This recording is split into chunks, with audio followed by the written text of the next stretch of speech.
जंगल में ऊंची पेड़ की डाली पर एक कौवा अपना घोंसला बना के रहता था। उसी पेड़ के पास एक बिल में एक बड़ा डरावना सांप रहता था। एक दिन कौवे ने अपने घोंसले में अंडे डाले और वो खाना ढूंढने निकल पड़ा। अंडों की सुरक्षा के लिए घोंसले में कौवा नहीं था। ताजे अंडे की गंध सांप के बिल तक पहुंच गई। सांप अपनी भूख मिटाने के लिए अंडों की ओर पेड़ पर निकल पड़ा। अंडों की रखवाली करने के लिए कोई नहीं देखकर सांप ने झट से दोनों अंडे खा लिए। कौवा घोंसले पर लौटा तो वहां पे अंडे नहीं थे। अरे मेरे अंडे किसने चुराए? मैं उस चोर को बिल्कुल नहीं छोड़ूंगा। कौवे ने दोबारा अंडे डाले और अंडे चोरी करने वाले को पकड़ने के लिए पेड़ की डाली पे छिप गया।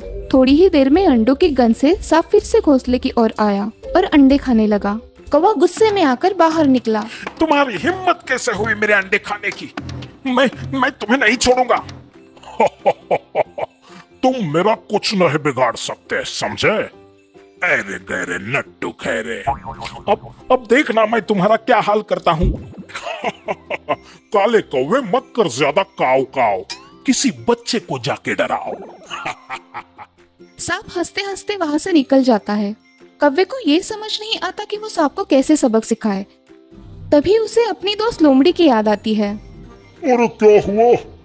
तुम इतने उदास क्यों हो भाई? दोस्त, एक बड़ा सांप मेरे सारे अंडे खा जाता है। मुझे उसे सबक सिखाना है, मगर उसका सामना मैं अकेले नहीं कर सकता। अच्छा तो ये बात है, मैं तुम्हारी मदद करूंगा, डरो मत। तुम एक काम करो, बाजू के तालाब में राजकुमारी नहाने आती है। वो अपना हार निकालकर किनारे पे रखती है। उसका हार उठाकर तुम उड़ जाना। मेरा हार, सिपाहियों पकड़ो उसे, सिपाहियों पकड़ो उसे।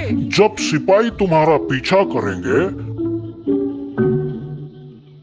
तब तुम हार को सांप के बिल में डाल देना। लेकिन उससे क्या होगा? अरे तुम भी एकदम खाओ खुजाओ बत्ती बुझाओ वाली बात करते हो यार। पहले जो बोला वो करो, फिर देखो मजा। लोमड़ी ने जैसे कहा बिल्कुल वैसा ही कौवे ने किया और राजकुमारी का हार सांप के बिल में डाल दिया। अनजान सांप बिल से बाहर निकला और सिपाहियों ने उसे मारना शुरू कर दिया। आखिर सांप बिल छोड़कर भाग गया। सिपाहियों ने सांप का बिल तोड़ दिया। कौवे का बदला पूरा हुआ। कौवे ने अपनी दोस्त लोमड़ी का शुक्रिया अदा किया और निश्चिंत होकर अपने घोंसले में रहने लगा।